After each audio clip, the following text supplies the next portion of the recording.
தென்காசி மாவட்டம் வேட்டைக்காரன்குளம் கிராமத்தில் உள்ள தொடக்கப்பள்ளியில் கட்டிட மேற்கூரை இடிந்து விழுந்ததால் பரபரப்பானது அங்கு ஏற்பட்டிருக்கிறது. கூடுதல் விவரங்களோடு இணைகிறார் செய்தியாளர் மாரிமுத்து. வணக்கம் மாரிமுத்து, விவரங்கள். நிச்சயமாக தென்காசி அருகே தொடக்கப்பள்ளி கட்டிட மேற்கூரை இடிந்து விழுந்ததால் பரபரப்பு ஏற்பட்டது. அதிர்ஷ்டவசமாக மாணவ மாணவிகள் உயிர் தப்பியுள்ளனர். அதாவது தென்காசி மாவட்டம் கீழப்பாவூர் யூனியன் குணராமநல்லூர் ஊராட்சிக்கு உட்பட்ட வேட்டைக்காரன்குளம் கிராமத்தில் அமைந்துள்ளது ஊராட்சி ஒன்றிய துவக்கப்பள்ளி. இந்த துவக்கப்பள்ளியில் தற்போது 15 மாணவ மாணவிகள் பயின்று வருகின்றனர்.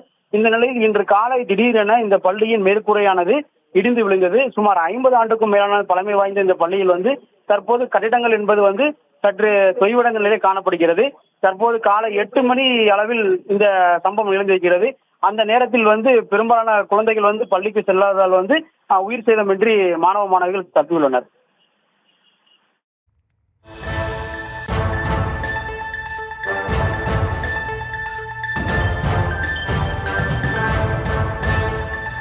விவரங்களுக்கு நன்றி மாரிமுத்து.